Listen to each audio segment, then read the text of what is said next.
In the news this week, calls for transparency and accountability in Australia's visa process as our country scrambles to fill jobs in key sectors. An exclusive interview coming up.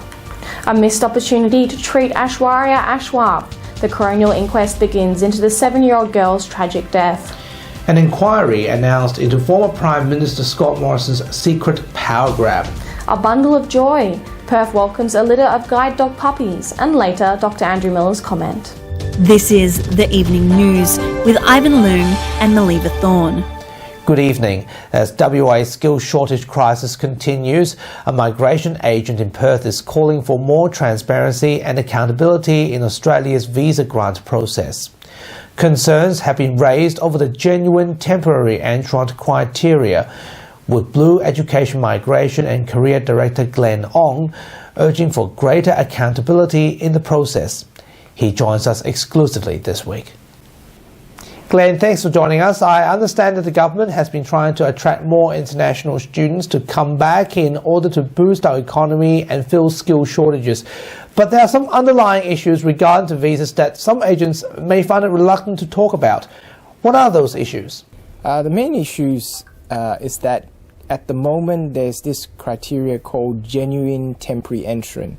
And this criteria is used by many case officers to outrightly refuse a visa applicant without even requesting for any information. So the policy allows them to pretty much dictate who they want into the country, and they don't have to request for more information. So sometimes it's very unfair processes. We've seen a lot of applications of late.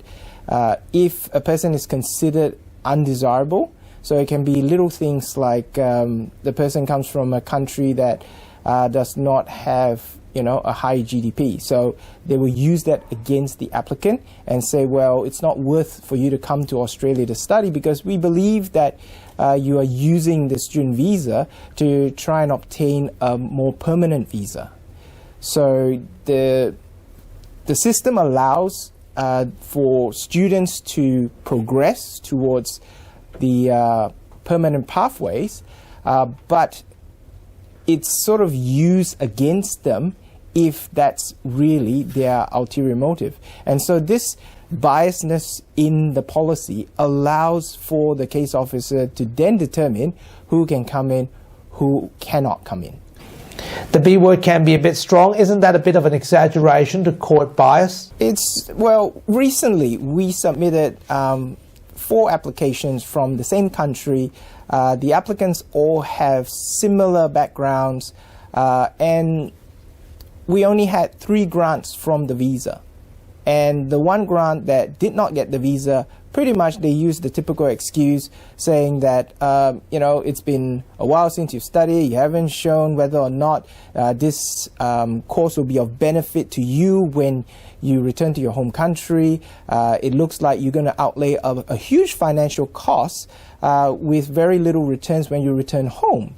So why create a visa that allows applicants to come to Australia, educate themselves, and then find a pathway for a permanent visa? It's not easy to get that permanent visa, so a graduate will still have to commit to a lot of requirements before they can get it. But it seems like the department is just randomly refusing visas. We just got one that had pretty much a lot of documents missing before the grant of a visa, and it was granted. And when we look at what was done, it was incorrect, because if you follow normal policy, this person should have been able to get a grant for a longer visa. How do you justify giving a student visa a grant that is 2 months short of them finishing their course? What is the point of that? So, the case officer obviously did not do their job, but based on what I see, it looks like the applicant applied on their own, and the case officer was being a bit more relaxed with the assessment. There's one important question I do want to ask you is about the issue of accountability. If things do go wrong, there's an appeal process. But what happens to the officers that dealt with the application? Because that's your concern. Yes, so when a student visa is refused and the person goes to the tribunal to get it overturned, if it is overturned, there is a significant cost still applied to the person who applies for the review. The review cost is $3,000, and when they get it successfully overturned, they only get back half of that amount. And on the case officer side, they don't even need to do anything because there is no process to then say, hang on, why have you provided this negative, decision, when now the tribunal has looked at it and has actually overturned it. Would you like the government to listen to your concerns? I would love it if, the ministers come and talk to me. We just want a fairer system. We're not asking for, changes that are unnecessary. It's just a voice that we want. And the full story is available now on the WAMN Extra News Club. Glenn On, thanks for joining us. Thank you. And the Department of Home Affairs has responded via a statement. The department said all student visa applications are considered on an individual basis against legal requirements set out in Australia's migration legislation. The genuine temporary entrant requirement is a key integrity measure to ensure the student visa application program is used as intended. International students who have graduated had the opportunity to supplement their studies through post-study work, which may assist them in qualifying for further visas, including skilled visas. You can read the full story on the WMN Extra News Club. Subscribe to support independent local journalism. The circumstances of Aishwarya Ashwath's death are being laid bare, with a Coronial inquiry revealing what happened in the final moments of the 7-year-old's life. The investigation has so far uncovered underlying truths at Perth Children's Hospital, with more expected in the coming week. Reporter Nelson Liu has been following the inquiry at the Central Law Courts. Here is his report. The answers into the death of Aishwarya Ashwath are becoming clearer, with what happened on that Easter Saturday night at Perth Children's Hospital last year slowly being revealed. A coronial inquest has begun this week into the 7-year-old's death from sepsis, health executives to medical staff treating her that night fronting the inquiry. Questions have been asked about how trained medical professionals could have missed warning signs of the illness and why Aishwarya's parents were not listened to. The hospital's former boss, Arish Anwar, has also laid bare a raft of problems at the facility, including staff shortages, recruitment problems, falling morale, exhausted nurses, a rise in patients, and the pandemic. It's been followed by accounts by the triage nurse, emergency department clerk, and the doctor attending to Aishwarya, each highlighting a lack of staff, time and busyness preventing a more thorough assessment of the child's condition. There were also equipment failures, nurses diverted attention to another priority patient, and no senior staff available. They've acknowledged it was a missed opportunity to help Aishwarya. Family representatives say there were systemic failures that resulted in Aishwarya's death that the McGowan government claim are being resolved. They say the family didn't blame individual workers and believes more of what happened that night will be revealed as investigations continue. About just simply saying, are there systemic failures that we address that will make sure that nobody else will have to deal with this? I think we'll start to see more of exactly what happened on that night. This is what the family wanted from the start. Meanwhile, Premier Mark McGowan has responded to the inquiry. It's an inquiry, so we'll hear evidence from everyone and make assessments as to what the actual situation was. The inquest continues next week. Nelson Liu, WAMN News. Prime Minister Anthony Albanese has announced an inquiry into former PM Scott Morrison's multiple secret ministry appointments. Virginia Bell AC has been appointed to chair the inquiry. Her role will examine the making of appointments and consequences of the decisions. Key recommendations will be made to the government on how to provide more transparency and accountability to avoid it from happening again. Ms. Bell will report back to the Albanese government on the 25th of November. Meanwhile, a Royal Commission into robo-debt has also been announced, with the report to be delivered by the 18th of April 2023. led by former Chief Justice of the Supreme Court of Queensland, Catherine Holmes ACSC. Hearing dates and participation details will be available in the next few weeks. Perth Zoo's new cafe and conference centre's latest design has been unveiled by Premier Mark McGowan during his visit to the facility, which is under construction. The $16.5 million project is part of the state government's Perth Zoo Master Plan 2040, with a total of $51 million committed for the next 10 years, with 380 jobs. The cafe will feature an alfresco area with a function centre better equipped to host weddings, seminars, functions and events. The centre is expected to be completed by mid-2023. Meanwhile, the African Savannah section of the zoo will also receive an expansion.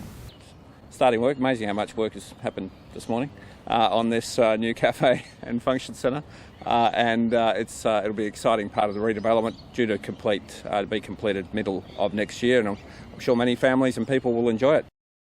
Advocates of Sri Lanka have called for assistance as they push for a concert in Perth to help feed people in the country. The concert, promoting Indian classical music, has become a headline performance as part of the appeal, with proceeds forward to charities to help the country aimed at this economic crisis. Run through music company Indian Eye, the performance will showcase classical Indian music. Funds raised will go to charities Foundations of Goodness and Veni, hoping to provide a basic ration of rice, onion, dal and potatoes to feed a family of 4 at a cost of $20 for 1 month. The appeal I'm doing is, so Indian Eye is a music company which have been promoting Indian classical music in Western Australia for 18 years. This year I've dedicated all the proceeds from the music concert and the food any sale. All will go to the 2 nominated charities, and they have been well scrutinized. Perth's Indian community came out to celebrate their home country's annual Independence Day with a gala event. Hundreds attended this week's occasion at the Laguna Centre, Dinella, marking India's independence in 1947. Guests of honour included Indian Consul General Mr. Amarjit Singh Taki and a representative spokesperson for Federal Minister Dr. Anne Ali. Australia and India's national anthem were played, followed by Indian patriotic song performances, Sindhu cultural dances and a buffet lunch for all participants. Multicultural Services Centre WA Executive Director Ramdas Sankaran says Indian Australians' contributions are incredibly significant. People from Indian origin or Indian heritage are now the single largest called group in Western Australia. And yes, the people from India span various professions and have been making very significant contributions. It is a very big day, celebrated all over India, around the world, and happily, we've done it in Western Australia on the 14th and 15th of this month. We like to mix with different people, different culture. We belong to the club. They're all lovely people. WA has welcomed its first homegrown litter of very cute future guide dogs with the establishment of Guide Dogs WA's breeding program. These adorable puppies, who are now 6 weeks old, are thankfully all in good health and will soon be moved to volunteer puppies raisers who will take care of them for about a year before formal training. Importantly, this will increase the availability of important services of guide dogs, therapy dogs, and companion and facility dogs for people living with disability and illness across the state. During the pandemic, it was very difficult, in fact impossible, to get dogs or puppies into the state. So it is critical now that we have our own breeding program and we have full control of, the numbers of puppies, the types of puppies, because they're all bred based on genetic and characteristics that we're looking for, depending on our demand for assistance or guide dogs. Oh, they're so cute. I wish I could have a puppy. Oh, so do I. I mean, I used to have 3 dogs, as I said before. Oh. Yes, it is. They're lovely, aren't they? Yeah. And we know the minister has been overcome with a bundle of cuteness that you saw in the video. Jumps onto him. It's very cute. Just lovely. And now here's AMAWA spokesman, Dr. Andrew Miller, with his weekly COVID-19 update and medical commentary. Hi, thanks for your time. We're still seeing a reduction in COVID cases across the country at the moment, which is great news, but still means we're on the back of a significant Omicron wave. We've still got around 230 people in hospital in Western Australia, 6 people in intensive care, and that's a significant load on those people and their families, obviously, but also on the healthcare system, which really is struggling to keep up with emergency demand, let alone clear backlog of waiting list cases for people who need surgery for all sorts of disorders that are not unimportant just because they're elective, but they have been delayed. And we're now seeing a lot of staff shortages through people leaving the system, as well as staff being sick with COVID themselves and having to stay off work, or also family members, particularly kids. Really good that we'll be getting the under 5 vaccine soon, not quick enough for my liking, but we'll see high-risk children start from the 5th of September to be vaccinated, and hopefully soon after that be rolled out to the whole under 5 population. And that will be good for preventing severe disease in that group. But we still don't have vaccines that are what's called sterilising vaccines yet, that prevent the transmission of the disease, and that's what we're going to need to bring the pandemic to a final conclusion.